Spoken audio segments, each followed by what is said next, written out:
Hi, welcome. It's time for the Unitarian Universalist of Zurich online service for today. And I am your host for today, your lay-led service member. I am Susan Maude. Welcome. So Unitarian Universalism is a religious organization that started a long time ago. And it was part of the Reformation over 450 years ago. It was at one time two separate religions that then came together last century to create what we now know today as the Unitarian Universalists. And we welcome people with all beliefs and all walks of life and the non-believers to come together and search for meaning and purpose and good ideas and community. And so that's what drew me to the Unitarian Universalists. There's not a lot of talk about the afterlife. It's more about the here and now.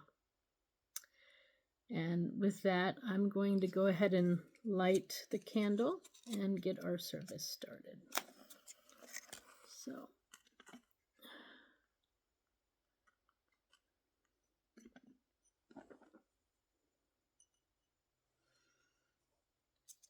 okay. So let's begin with a moment of silence to remember all the people who have lost their lives over the last week.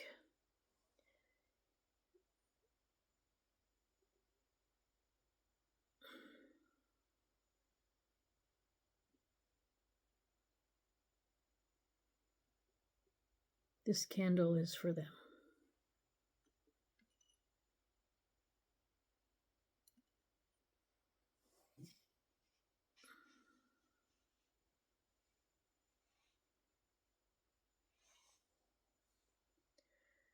Then I would like to take a deep breath in and relax for a second. Don't forget to put your shoulders down. And let's take a deep breath in and count to 4 and then let it out. Ready? In.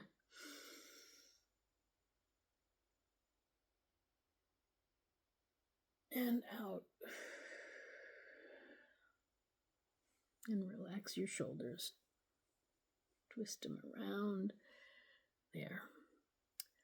So, this past week has been quite exciting as far as different countries around the world coming forward and saying they're going to recognize Palestine.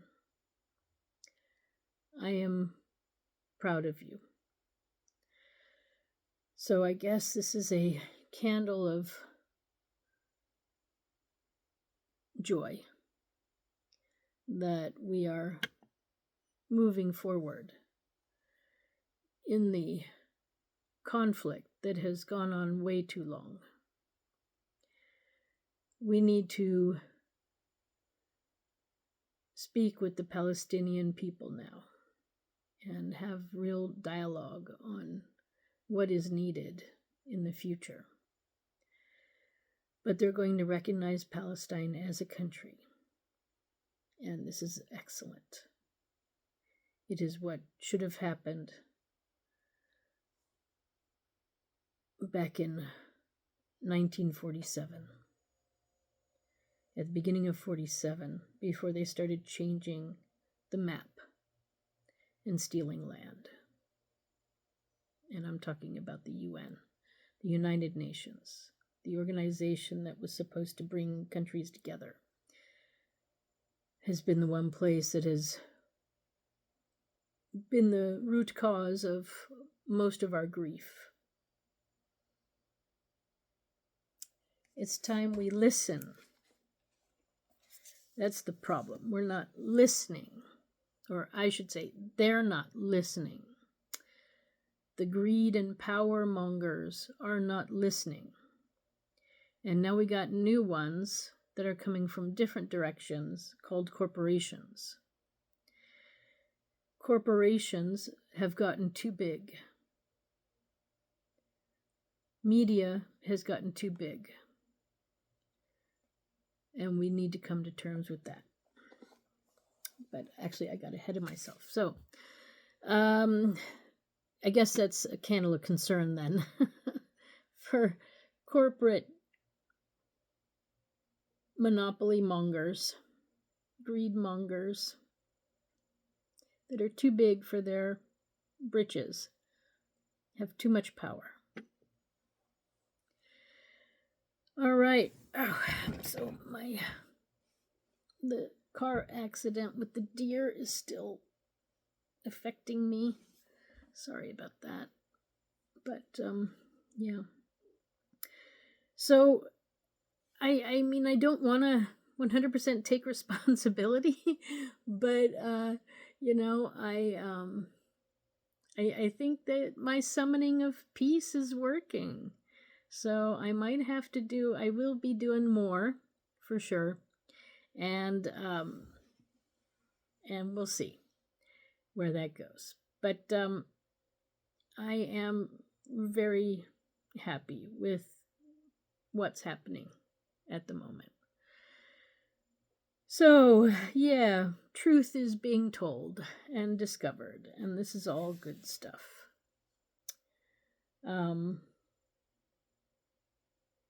Yeah. As I was trying to figure out what to say today, I came upon someone who agrees with me. I think it was David Bowie. He made a statement once about once he was done doing all his drugs and drinking and whatever else he was doing, he realized the joy of waking up early and watching the sun come up and being up at the crack of dawn or the dawn's early light. And yeah, it reminded me of the dawn's early light when he said that. And then that reminded me of course, my U.S. country and, yeah, how important the morning is. And I love the morning too, with a nice cup of coffee. So this is a candle of joy for the mornings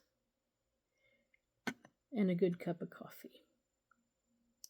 And now this is a candle for you to say what you feel is a joy or concern or a sorrow.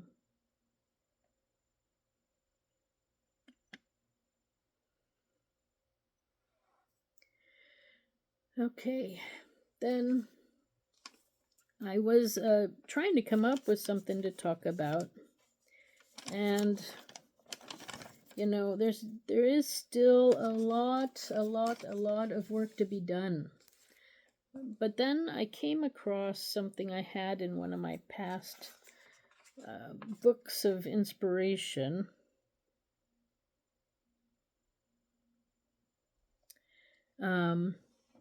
And it's a list of things to do good parenting wise. And, you know, I guess one of the first things I want to say is picking your nose and eating the booger as a child is a natural form of vaccination.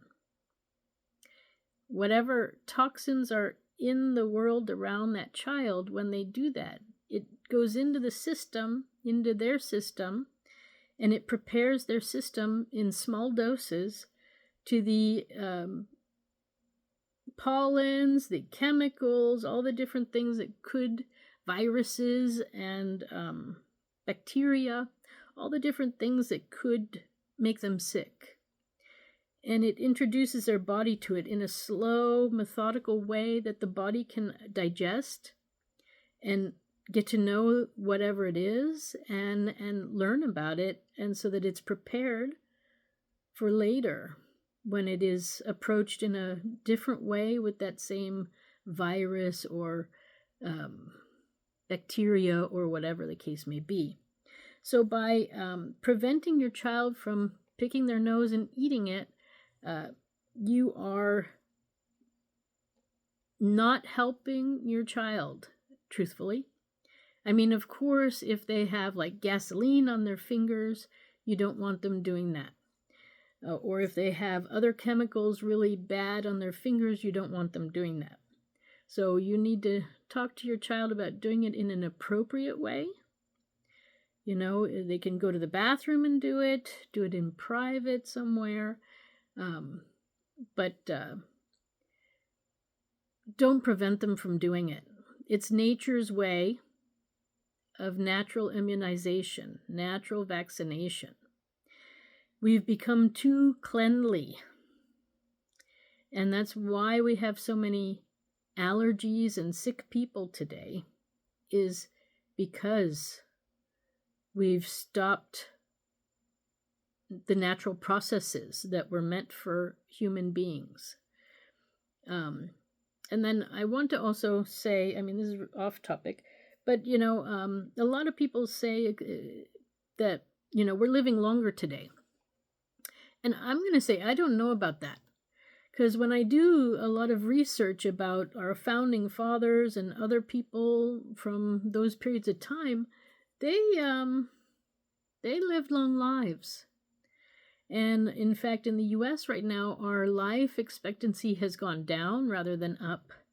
So we are not doing something right, but I have to say, I don't know if it's 100% the citizens' problem, whereas I think it might be corporate greed and the things that they're putting into our foods that are poisoning us, that are making us sick. So try to stay and eat as natural as possible. Cook at home if possible. I know for some of you it's not possible, and I understand that completely. But for those who can, you should. It's healthier. So get out your old cookbooks and get back to cooking. Then I came across something about good parenting. And I just read a couple of them, so it'll be also new for me. But I'm going to read through them. There are 20, I think. And so let me just get started. No comparing. Do your best. Yeah. Do your best. Always try to do your best until your best is better and your better is best. Discipline should fit the issue. And that's 100% true. Sometimes you don't have to discipline. Sometimes the situation is self-disciplining, where pain is involved, or I don't know, some sort of, you know, suddenly they have a red hand or something because they touched something they weren't supposed to. So, discipline should fit the issue.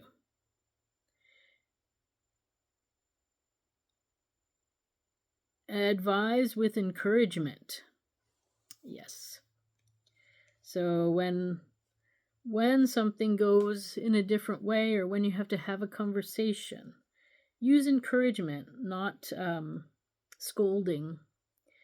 It works better. Find the good thing out of the situation and talk about that.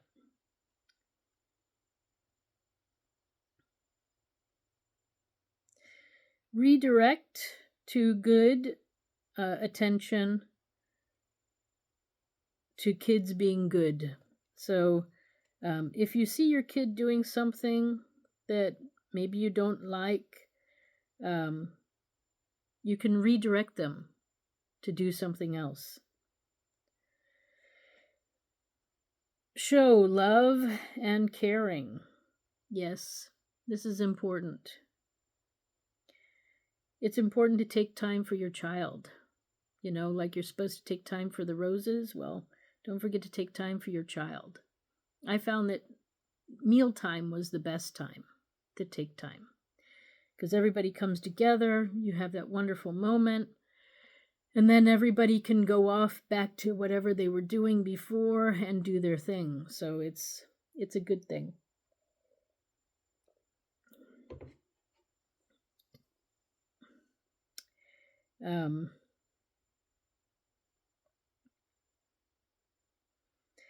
Love and caring, yes.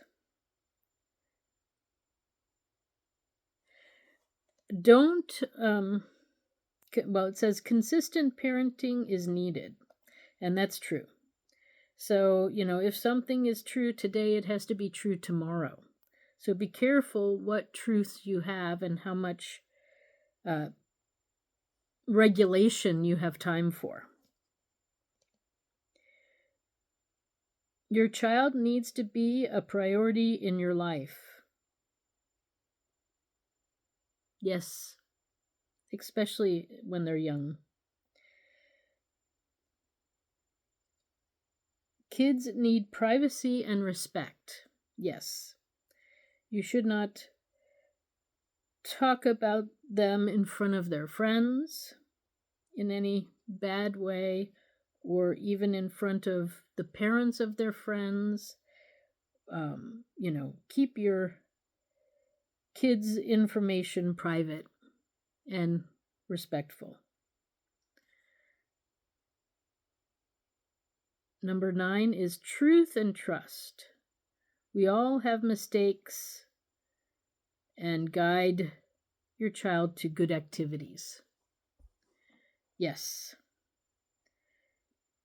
So always be truthful so that they can trust you.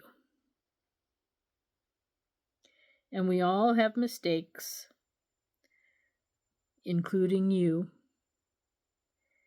And you have to be truthful when you make a mistake. And when kids make mistakes, you also want truth from them, and then you guide them to good activities. Be proud of achievements and good behavior. Yes, this is important.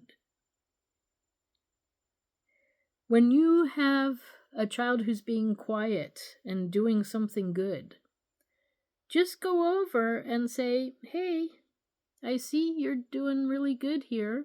I'm proud of you. I'm glad you're enjoying what you're doing, and encourage them to do behavior that you like, that is leading them in their goals.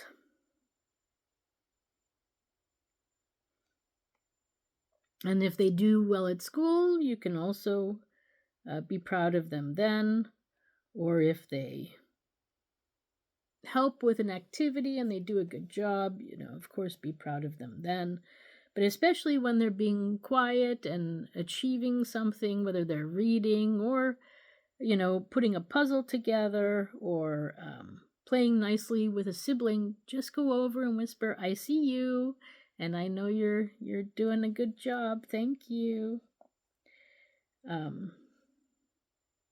And maybe that's what's lacking. Yeah, that's what's lacking, I think, in our world today. So, 11, don't put down important role models in front of your kids. So that would be like a parent. Like if your spouse, you don't approve of some of the things your spouse is doing, unless it's really terrible or cannot be avoided in conversation. Your children don't need to know about some things. And that also goes for maybe leaders and musical people and stuff. But with the way the information flow is today, it's hard to not know all the details of your famous role models. So, anyways, and we're all human, so we all make mistakes. And I guess that's the most important thing. But if a child really likes something or someone in front of them, maybe don't put them down unless they are really somebody who should be put down. But on the other hand, if it's that bad, then maybe, you need to talk to a school counselor or something, town counselor. Give helpful guidance.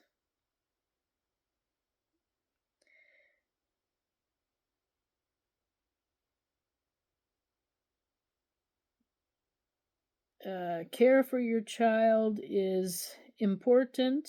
Caring for your child is important, yes. So you want to make sure that they're healthy, getting the nutrition they need and the exercise and friendships that they need. Then you need to lead by example. And I think this is one thing that I learned early on, is to not make promises I can't keep.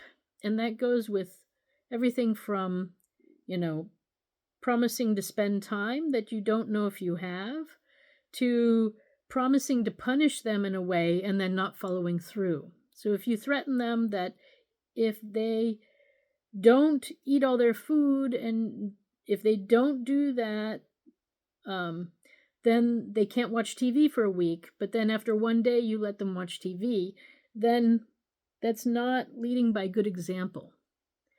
So that goes back to discipline should fit the issue. And things come in stages with kids. I found everything sort of changes over about every 3 months, especially when they're younger. And then it gets to like every 6 months. So, try not to get attached to issues really that are at hand, and don't make promises you can't keep. And that's leading by example. So be a role model. Now, I know some of us have addictions and some of us have bad habits. So being an example is not always 100% perfect, but do your best is what I think is the best way to put it down. Downtime, nature walk, yes. So kids need to get out and just be walking, just learn, teach them how to cross the street, teach them how to ride the bike on the street, get out in nature a little bit, and or just downtime. Kids really today, there's so much electronics. It's important to have some downtime, and if you have to make sure that they spend that downtime down, you may have to take a little nap with them. And so I do recommend, also parents need downtime too. So it's not the worst idea to everybody take a nap. Downtime, or just sit and relax, or just draw, or just downtime, not electric, not constant, shouting and fighting and doing something. It's okay to do nothing. And it's okay to go for a walk. That's the best thing to do, is to go for a little walk, get some fresh air, some oxygen, so you can come back and be replenished. Also, a nap does that too. And napping, you sort of need napping until about 6 years old. And then I think 5 or 6, and then I think it kind of goes away. But kids get tired, and the last thing you want to do at the end of the night is rile a child up, because then they won't go to sleep.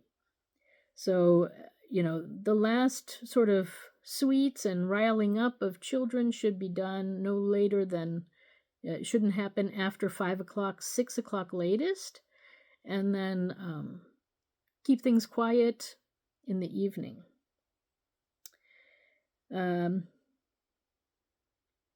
Be mindful of your actions. So that goes back to leading by example and not making promises you can't keep. Don't promise your child, oh, we're going to go and see this movie, or we're going to go and,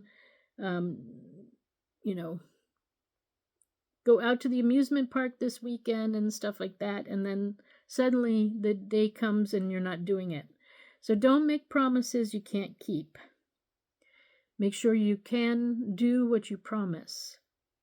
And, kids don't need as many things as adults seem to think that they need. They just need you, and they need quality time with you. So sit down and play a game with them. Sit down and read a book together. Have a conversation about issues that you need to have a conversation about. Or watch a movie on TV together, but keep it like a simple movie. Some of these movies today are pretty crazy. So be mindful of your actions. So let your kids live and make their own life choices. You can advise them on what you might do, but they need to make their final decisions themselves, even at a young age, and give them the opportunity to make a choice. Do you want a hot dog or a hamburger? Do you want to go to the library or go to a movie? And then do what they want once in a while. It's not always about what you want, it's about what they want too. And if you've got more than one, then, today is Susan's day, tomorrow is Jennifer's day, and the next day is Anne's day. And then you do whatever that child wants to do that day.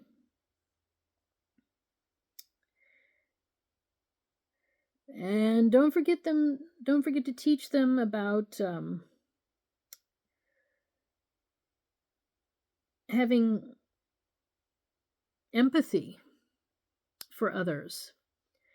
So there might be some books on this, but if they come home and, or how can I say it? Like, let's say you're in a bad mood. You can explain to them why you might be in a bad mood, and then they'll learn to have understanding about other people. And you say, I just really can't play a game right now because I'm just feeling really not in a good mood. If you just tell them go away, then they're not going to understand. But if you explain the situation as best you can for their age level, let them learn about empathy. Let them learn about being thankful also. So when they get something, don't forget to teach them to be thankful, and maybe send a text message to whoever gave them whatever, or send a card, whatever is appropriate for you and your family. Yeah. They should also be thankful and grateful. So yeah, teaching good moral values is important. Don't leave it to others to teach that. Full-time parenting is essential to a healthy child. Yes.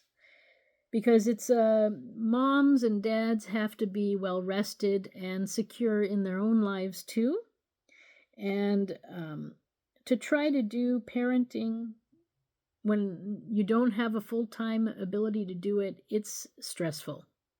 Now, some people can do it. Some people have done it and have had success. It's not impossible. But for the majority of people, I think it is stressful. And then the kid feels that stress too.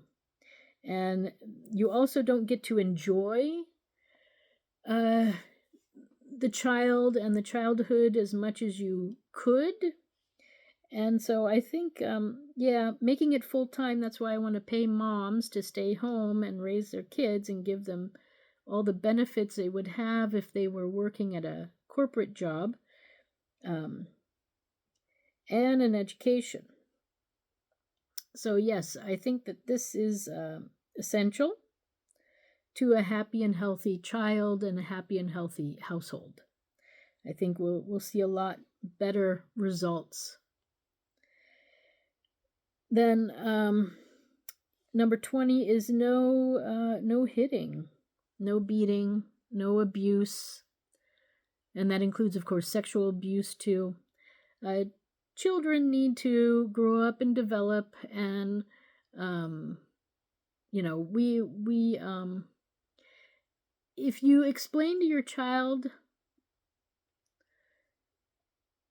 the different rhythms of the house and things that are happening, you just have to prepare them so that they know what's coming, and then there should be no need for abuse of any sort, of hitting, beating, or sexual. You just need to talk to your children and say, don't hit your brother because it's not a good thing to do. You can explain that hitting hurts, and therefore, you don't like it done to you, so you shouldn't do it to somebody else. So just use different scenarios and lead by example. Don't do it. Because what you do to them, they're going to go and do to somebody else. And it's not going to look good for you then, eventually. Control yourself. Control your emotion. Exactly. So that goes back to lead by example and be mindful of your actions. So control your emotions. It's okay to get mad every once in a while, especially, kids need to learn that too, that it's okay to get mad. And if they never see you mad, then they don't know that they have that right. So it is important to let them know when you're mad. And you can also get loud sometimes. But if it's on a regular basis, then you have to think about what you're getting mad about. I mean, currently, right now, in the U.S., there's a lot of things to get mad at. So, sometimes you do have to bite your lip, and you have to remember that your child is not your spouse. So you don't want to talk about all the problems in life with your child all at one time. And when you're trying to correct certain issues with your child, choose 1, maximum 2 in a 3-month period of time and work on that for 3 months. Then pick something else if there's something else. I mean, it could be that your child doesn't have issues that need corrected. But beating them to get them to correct is not the way to do it. But working through issues and showing them a good way to respond to this or a bad way is the best way. Remember, you're the adult and they're the kid. So I hope that helps. I guess this is a little bit, back to school. I guess that's what this is, preparing you for back to school.